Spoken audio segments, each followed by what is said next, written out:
Hello කොහොමද යාළුවනේ අද මැයි මාසේ 25 වෙනිදා මම අද උදේ පාන්දර නැගිටලා ගේ වටේ යනකොට මට අද අමුතු දෙයක් හම්බුණා යාළුවනේ. මම හිතුවා අද ඔයගොල්ලොත් එක්ක ෂෙයා කරගන්න චිරාන් බ්ලොග්ස් වෙතින්. ඉතින් යාළුවනේ ඒක තමයි කියන්නේ කොරවක්කෙක්ගේ ගෙයක්.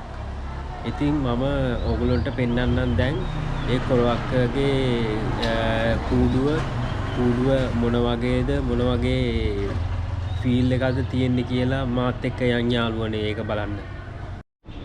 මම මෙතනින් යනකොට සාමාන්‍යයෙන් උදේ පාන්දර තමයි සහෝදරවරුනි දැක්කේ. මම පොඩ්ඩක් වටපිට බලවලා යනවා. එතකොට එකපාරටම මට තේරුණා පොරවක්ෙක් වගේ සතෙක් එහාට මෙහාට යනවා. මම පොඩ්ඩක් ලං වෙලා බැලුවා සහෝදරවරුනි. මම ඔයගොල්ලන්ට zoom කරලා පෙන්නන්නම්. මෙන්න මේ විදියට තමයි කොරවක්ක හිටියේ.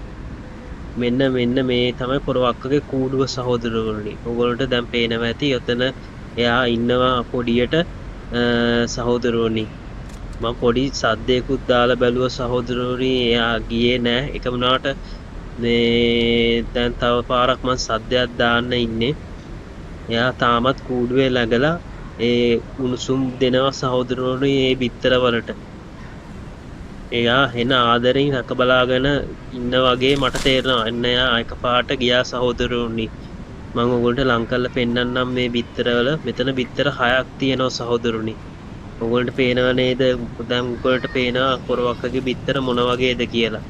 ඒව ටිකක් රෝස පාටට දුඹුරු පාටට උහුරු තිත් තියෙන බිත්තර සහෝදරවරුනි. මෙන්න මේවා තමයි කොරවක්ක. මම ඔයගොල්ලන්ව අප්ඩේට් කරන්න පාර්ට් 2 එකෙන් මම මේකේ පැටව දැක්කොත් සහෝදරවරුනි.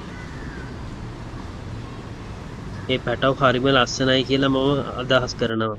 එහෙනම් යාළුවනේ ඔයගොල්ලෝ කොරවක්කගේ කූඩුව දැක්කා. මේ වගේ වීඩියෝස් බලන්න ඕන නම් මාව subscribe කරලා තියාගන්න යාළුවනේ. මම සතියට වීඩියෝස් දෙක ගානේ අද ඉඳන් දානවා ශිරාන් බ්ලොග්ස් වෙතින්. so ඒ හින්දා subscribe කරලා follow කරලා comments කරලා මට සහයෝගයක් ලබා දෙන්න සහෝදරවරුනි යාළුවනේ. thank you.